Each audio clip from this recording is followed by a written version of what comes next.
बच्चों आइए, आज हम पढ़ते हैं नवीन पल्लव पुस्तक का पाठ 4। गिलहरी कविता है। इसे अयोध्या सिंह उपाध्याय हरिऔध ने लिखा है। इस कविता में गिलहरी की गतिविधियों का अत्यंत सुंदर ढंग से वर्णन किया गया है। आइए हम इसे पढ़ते हैं। आह गिलहरी बाह गिलहरी, चुन ले अपनी राह गिलहरी, ऊपर चढ़ती कभी उतरती, तू मीठे फल फूल कुतरती, हरदम चौकन्नी रहती है तेरी चपल निगाह गिलहरी। इसमें कवि जो है गिलहरी के बारे में वर्णन कर रहे हैं कि गिलहरी जो है बहुत ही परिश्रमी होती है। वह कभी पेड़ पर चढ़ती है, कभी पेड़ से उतरती है, कभी वह मीठे फल खाती है, कभी फूल खाती है। वह हरदम सावधान रहती है और उसकी निगाहें जो है बहुत ही चंचल होती हैं।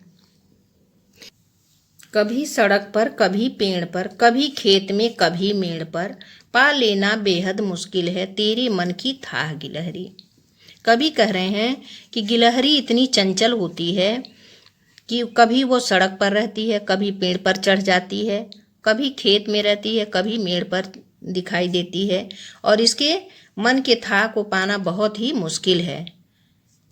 पल में दिखती पल में गायब, लुका छिपी है तेरा करतब, तुझे बुलाता रहता मैं पर तुझे नहीं परवाह गिलहरी। गिलहरी जो है कभी दिखाई देती है और कभी गायब हो जाती है। वह जैसे लगता है कि लुका छिपी का खेल खेल रही है।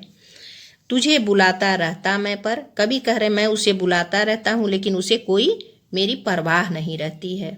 लगातार तू मेहनत करती, पल दो पल भी नहीं ठहरती, मुझे अचंभे से भर देता तेरा यह उत्साह गिलहरी। कभी कह रहे हैं कि इसके जो मेहनत ये करती है गिलहरी, वो कभी एक पल भी रुकती नहीं है, लगातार परिश्रम करती रहती है। यह इसका परिश्रम जो है मुझे आश्चर्य में डाल देता है और यह इसका उत्साह जो है तेरा यह उत्साह गिलहरी, तेरा उत्साह हमें जो है आश्चर्यचकित कर देता है। अगली पंक्तियां देखिए। तीन धारियां बनी पीठ पर, प्यारी न्यारी बेहद सुंदर, छिपती दिखती आती जाती, देती किसे सलाह गिलहरी। गिलहरी के पीठ पर तीन धारियां बनी हुई हैं जो कि बहुत ही सुंदर दिखती हैं। छिपती दिखती आती जाती, देती किसे, जो ये लुका छिपी का खेल खेलती है, परिश्रम करती है, तो कभी कह रहे हैं कि आखिर ये हमें कोई संदेश देती है क्या गिलहरी। मेहनत करती दौड़ दौड़ कर, खा जाती अखरोट तोड़कर, पर अब मेरी बात मान ले, कर ले जल्दी ब्याह गिलहरी। गिलहरी के दांत बहुत मजबूत होते हैं जिससे वह तोड़कर अखरोट खाती है तो और अथक परिश्रम करती है। तो कभी कह रहे हैं कि अब मेरी बात मान ले और अपना विवाह कर ले, अर्थात जो है अपने जीवन में थोड़ा स्थिरता लाओ। कभी यही उसे सलाह देते हैं।